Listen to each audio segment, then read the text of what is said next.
Muchas gracias. En primer término, quiero agradecer en primer lugar a la licenciada Jessie Cabrera Hernández, que fue quien me hizo esta amable invitación para compartir con ustedes esta breve charla acerca de diversos criterios jurisprudenciales. Agradezco a Justicia, Tributo y Equidad, Asociación en Participación, por haber organizado esta charla y tener la oportunidad de platicar estos criterios. Me quise centrar básicamente en criterios de la Suprema Corte de Justicia de la Nación, ya que son los que tienden a durar un poco más en su vigencia, ya que precisamente los de los colegiados, aunque nos resultan orientadores muchas veces, no tienen la misma permanencia que en el caso de los criterios de la Suprema Corte de Justicia y podemos toparnos muchas veces con algunos criterios encontrados, entonces siempre es preferible, al menos así es como me formaron a mí, acudir a las instancias más altas, que son en este caso la Suprema Corte y los plenos regionales, que son los que ahora tienen los criterios obligatorios que resultan más, eh, que vinculan a más autoridades. Voy a iniciar esta charla con esta jurisprudencia. No pongo el nombre del órgano jurisdiccional que la sustenta porque también quiero hacer un breve comentario para algunas de las personas que nos estén viendo que no lo sepan, pero las claves que nosotros podemos observar en las tesis de jurisprudencia y criterios aislados nos dicen qué órgano jurisdiccional lo sustenta sin necesidad de poner el nombre. Por ejemplo, ahí vemos segunda, punto, diagonal J, punto 44, diagonal 2025, entre paréntesis, onceava. ¿Qué quiere decir esta clave? Muy sencillo, lo primero que nos dice es a qué órgano jurisdiccional pertenece. En este caso es la segunda sala de la Suprema Corte de Justicia de la Nación. Después la diagonal es una separación y luego nos indica ya que se trate de un criterio aislado o de una jurisprudencia. En este caso tiene una J, por lo tanto es una jurisprudencia, y después vamos a encontrar el número de la jurisprudencia correspondiente al año que continúa. En este caso es la 44 del año 2025 y finalmente encontramos entre paréntesis esa onceava que es, en realidad se dice undécima época. Como ustedes saben, las épocas del Semanario Judicial de la Federación se han ido abriendo en atención a diversos periodos históricos y cambios que han habido. Esta undécima época se abrió después del 1 de mayo de 2021, que se modificó completamente la forma en que se van a integrar las tesis de jurisprudencia. Anteriormente, como varios de ustedes podrán recordar, la Suprema Corte de Justicia tenía que emitir varios criterios, en este caso eran 5, para poder llegar a hacer jurisprudencia, lo que muchas veces detenía los asuntos ahí en la Suprema Corte de Justicia, sobre todo lo que es en materia fiscal, se detenían ahí porque se promovían los amparos indirectos, ya sea que los jueces de distrito algunos concedían el amparo, algunos lo negaban, pero una vez que se interponía recurso de revisión, al no haber jurisprudencia de la Suprema Corte de Justicia de la Nación, se tenían que quedar ahí hasta que emitiera su criterio el máximo tribunal y se lograran reunir los 5 precedentes necesarios para emitir la jurisprudencia y hasta después de eso, ya esos asuntos se mandaban a los tribunales colegiados para que se resolvieran en conformidad con los criterios jurisprudenciales que en su momento emitía la Suprema Corte de Justicia de la Nación.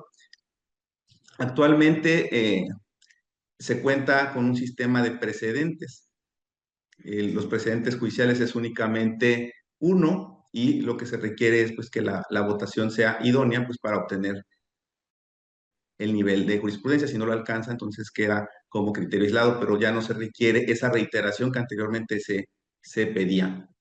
Las únicas tesis que anteriormente no requerían reiteración eran las contradicciones de tesis, que actualmente se denominan contradicciones de criterios. Bien, bueno, después de este preámbulo, voy a abocarme a la primera de las tesis que les quiero comentar el día de hoy, que tiene como rubro familiares derechohabientes del Instituto de Seguridad y Servicios Sociales de los Trabajadores del Estado, el artículo 6, fracción 12 de la ley relativa al no prever a los hermanos con discapacidad mayores de 18 años que dependan económicamente del trabajador, viola los derechos a la igualdad, a la no discriminación y a la seguridad social. ¿De dónde sale este criterio? Este asunto lo promovió una persona trabajadora que tenía un hermano con un problema, perdón, con una discapacidad que lo imposibilitaba a laborar. Anteriormente su hermano había estado a cargo de sus padres, pero al fallecer estos quedó a cargo esta persona de su hermana, persona trabajadora, quien evidentemente pues no cuenta con los insumos para brindarle la atención médica por sí misma, entonces lo quiso registrar ante el Instituto de Seguridad y Servicios Sociales para los Trabajadores del Estado y este le negó ese registro precisamente porque en las normas vigentes pues no se prevé ese supuesto, ¿no? Ya que se ubican únicamente el concepto tradicional de familia que tenemos, esto es los padres y los hijos hasta la mayoría de edad. Sin embargo, no se preveía esta hipótesis relativa a un hermano que, siendo mayor de edad, cuente con una situación de discapacidad que le imposibilite trabajar. En este supuesto, ante la negativa del ISSSTE de registrar a su hermano, esta persona trabajadora promovió un amparo indirecto. El juez de distrito concedió el amparo al considerar que la norma era discriminatoria y la autoridad responsable, esto es el ISSSTE, interpuso recurso de revisión, el cual por su importancia y precisamente por no existir jurisprudencia sobre este supuesto, acabó en la segunda sala de la Suprema Corte de Justicia de la Nación, quien determinó que ese artículo sexto, fracción 12, la ley del ISSSTE, al no prever esta hipótesis específica a la que nos estamos ahorita refiriendo, era una situación de discriminación.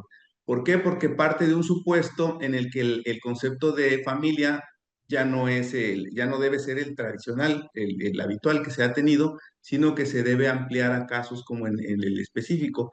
Y parte de una interpretación extensiva del término familiares, y también se basó en lo que establece el artículo 15 del Protocolo Adicional de la Convención Americana sobre Derechos Humanos, el famoso Protocolo de San Salvador, en el sentido de que debe de velarse porque todos los miembros de la familia tengan acceso a la seguridad social. Las personas con discapacidad que no pueden ser independientes económicamente suelen depender en primer lugar de sus progenitores y al faltar estos, pues por lo general recae en los restantes familiares, como en este caso los hermanos. De ahí que en este caso se estimó necesario, o la Corte, perdón, estimó discriminatorio esta disposición y determinó que debía obligarse a la autoridad responsable a que se llevara a cabo el registro de esta persona con discapacidad. Este criterio es reciente, fue emitido, me parece que la semana pasada, y pues ahí se los traigo para que lo puedan tener en cuenta. Parece que hace justicia a muchas familias que habían quedado fuera con esta laguna, ¿no? Es evidente que los derechos humanos tienen que ir tendentes a aumentar en su espectro protector. En este caso, pues estamos viendo una interpretación progresista. Bien, la siguiente jurisprudencia a la que me voy a referir no es tan profunda como la anterior, esta es más procesal, referida a lo que nosotros en los tribunales laborales federales, asuntos individuales, nos enfrentamos todos los días. Como ustedes saben, la reforma que conllevó a la creación del nuevo sistema de justicia laboral estableció la conciliación prejudicial como el medio idóneo y como un requisito previo a acudir al juicio laboral, porque es una vía privilegiada. Esto es, no se busca establecer un mero formalismo para que las partes tengan obligación de ir a agotar este recurso, esta conciliación. La verdad es que es el medio idóneo para resolver los asuntos.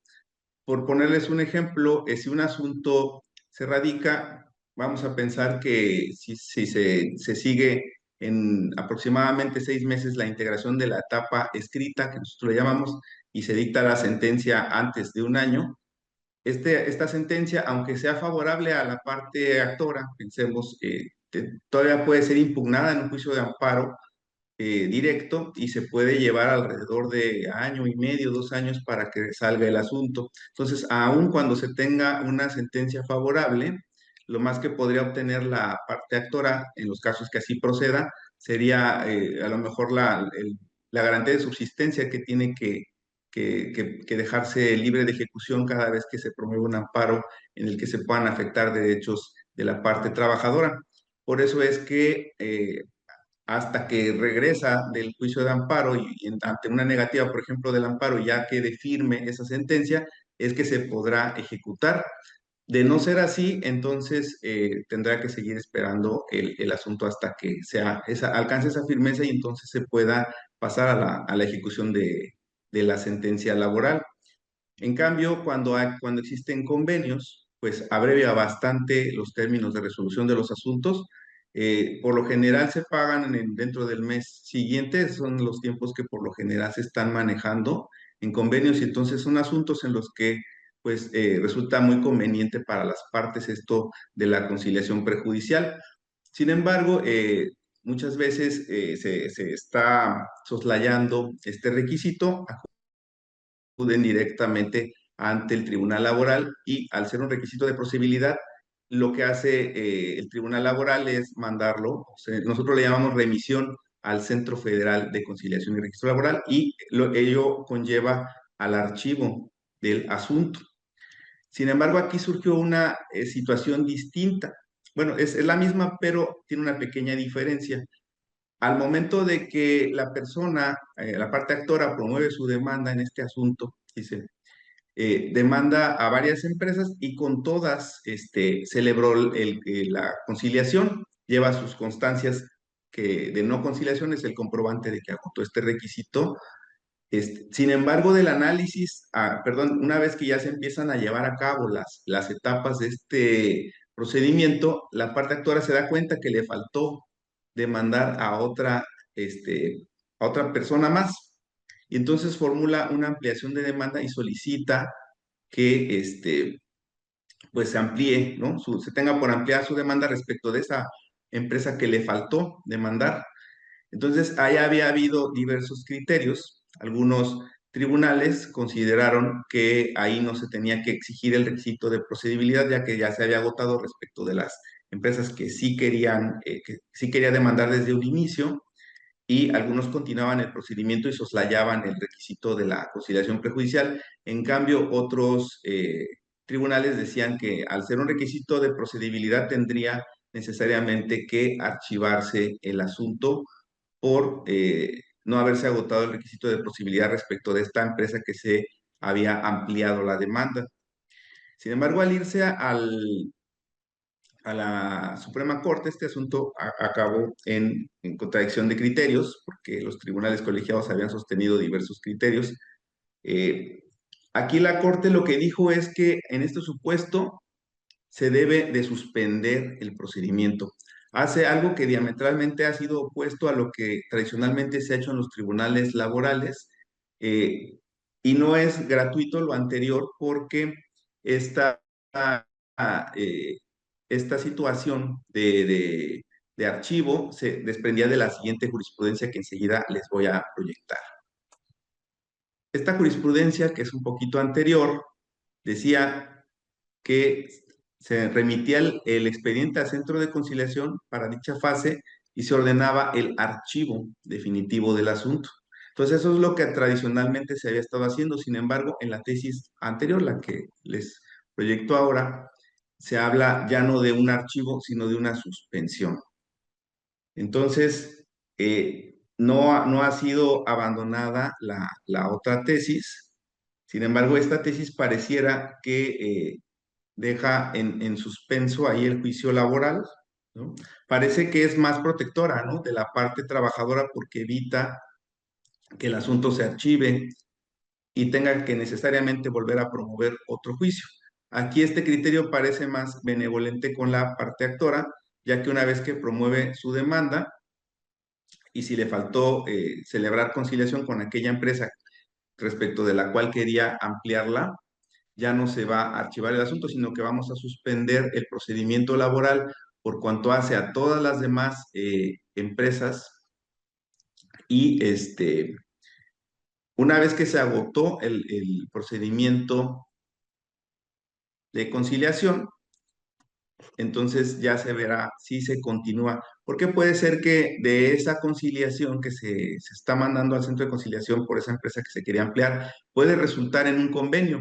Entonces, por eso se suspende por cuanto hace a las restantes empresas a fin de no dividir el juicio, porque una vez que se lleva a cabo lo que nosotros llamamos la audiencia preliminar, en esa audiencia preliminar se lleva a cabo la delimitación del alto y se depura el procedimiento, se admiten las pruebas y se cita a la audiencia de juicio.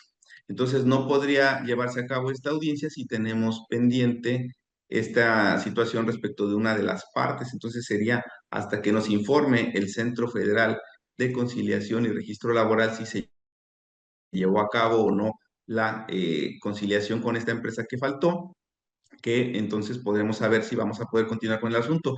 Si deriva de ese procedimiento de conciliación, deriva un convenio, al informarnos al Tribunal Laboral esa situación, nosotros estaríamos en posibilidades de archivar el asunto, tomando en cuenta que ya existe un convenio. Y en todo caso, ese convenio, aún de haberse incumplido, pues ya procedería la ejecución ya del propio convenio y ya no se dilucidaría el juicio como tal. Veo que existe una manita alzada, no sé si pueda darle oportunidad a la persona que desea intervenir. Veo aquí al señor José Luis García.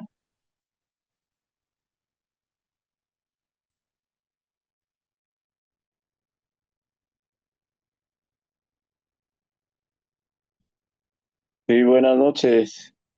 Buenas noches, adelante. Sí, sí, gracias, muy amable. Eh, Quería hacer un comentario, precisamente tengo un asunto ahorita. Estaba ahorita buscando, por eso me tardé un poquito en ingresar y gracias por el uso de la palabra. Eh, la experiencia personal fue esta. Por X situación, pues bueno, no se agrega una constancia de conciliación, digo, perdón, de no conciliación. Y pues me previenen, entonces, pues bueno, se tocaron estas jurisprudencias precisamente las que usted está diciendo, pero me dio la tarea de estar estudiando el asunto y encontré una donde dice pluralidad de demandados y lo que ordena esta jurisprudencia es en el sentido de que se puede admitir la demanda y solo la constancia de la que no se exhibió se podrá exhibir después. Entonces ahorita me estoy dando a la tarea, bueno, más bien ya lo tengo, un amparo directo y porque desde mi punto de vista, si bien es cierto que hay estas otras jurisprudencias, lo que usted decía, que había habido división de opiniones, pero pues esta lo dice bien claro. Entonces, yo solicité en ese sentido que se mandara oficio al Centro de Mediación y Conciliación, esto es el estado de Morelos, en Cuautla, para que mientras avanzara y se señalara la fecha de la audiencia preliminar. Y sin embargo, no aconteció así, me desecharon la demanda y es el motivo del amparo. Hago este comentario, me gustaría saber su opinión y gracias al respecto. Sí, muchas gracias.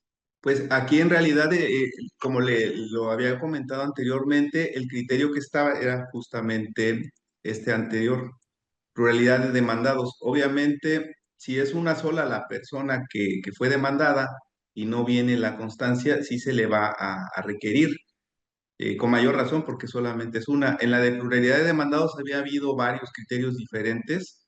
En un principio había jueces que suspendían el procedimiento como ahora lo ordena la nueva jurisprudencia y había otros que lo mandaban a archivar, como se hace en esta otra, y habían otras soluciones diferentes, pero aquí el tema es que a veces ya no regresaban los asuntos, ya no sabíamos qué pasaba en ese procedimiento de conciliación al remitirlo, porque por eso se archiva, como para darle una certeza jurídica de que ya se archivó y se le da la oportunidad de que en lo que se está agotando el procedimiento de conciliación, pues continúe suspendido. Pero ahora, bueno, con este nuevo criterio ya no existe duda, ya la situación nos lleva a ya no archivar, sino a tener que tener suspendido el juicio en relación con la persona que faltó demandar, exclusivamente por cuanto hace eso. Ya una vez que se sepa el resultado de la conciliación, entonces se continuará. Pero bueno, parece que la línea ahora es ya no buscar que promuevan nuevamente juicios laborales distintos las partes. Aquí, ¿qué otra situación se da? Que también algunos tribunales, nosotros En los tribunales laborales federales no tenemos el mismo sistema que se lleva en los juzgados de distrito de amparo. Los juzgados de distrito tienen un sistema, el integral de seguimiento de expedientes, se llama CISE, que tiene un registro de cuando un tribunal ya conoció de un asunto. Entonces, ahí, si uno promueve un asunto, un tema específico, le va a volver a tocar al mismo órgano jurisdiccional, aunque uno vuelva a promover después.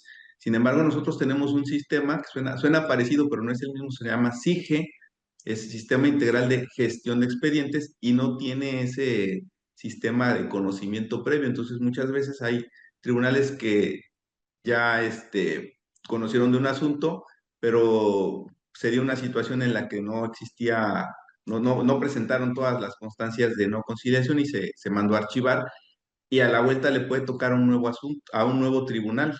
Y eso genera un poco de descontrol entre las partes porque pues su asunto puede caer en cualquiera de los tribunales que estén en el lugar. Donde haya uno o dos tribunales no hay tanto problema. Sin embargo, por ejemplo, aquí donde yo estoy adscrito, que es en Tabasco, somos 6 tribunales.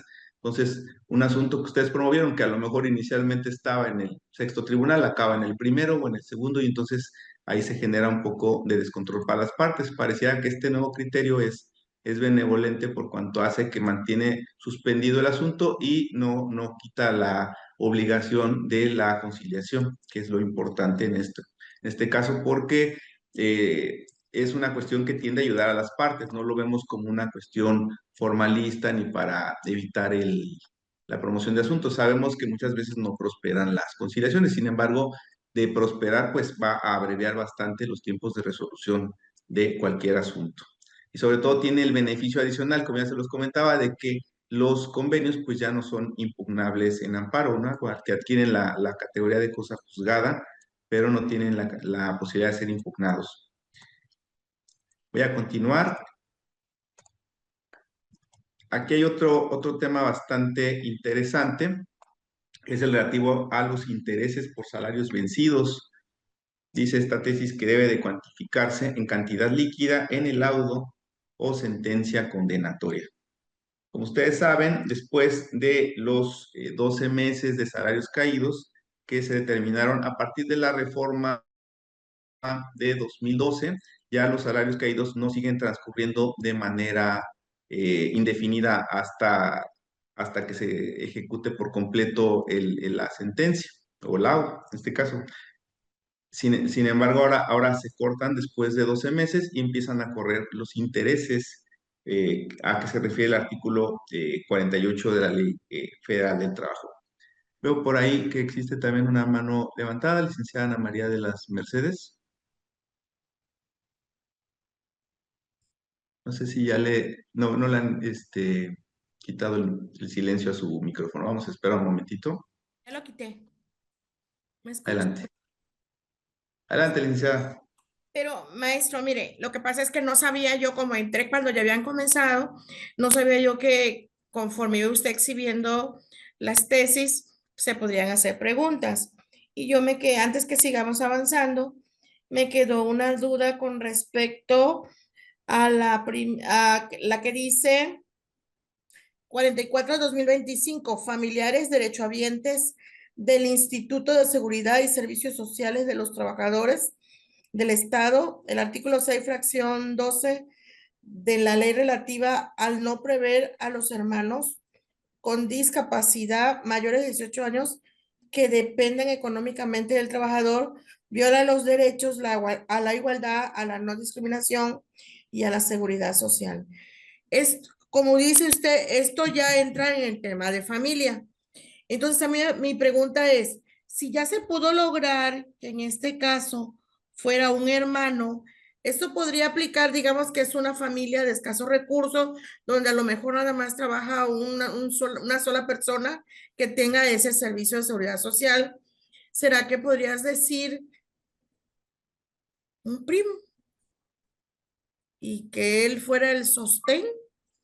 Ya ve que a veces ha sucedido de que, digamos, en eventos como catastróficos, como un terremoto, una inundación, una guerra, por decir, quedan a cargo de otros familiares y a lo mejor este es el único que tenga seguridad social y él ya no tenga familiares, pero el primo, por decir así, es menor de edad y depende económicamente de él. Digamos que aunque todavía esto es apenas algo nuevo, podría llegarse a intentar a que se aplique también por analogía.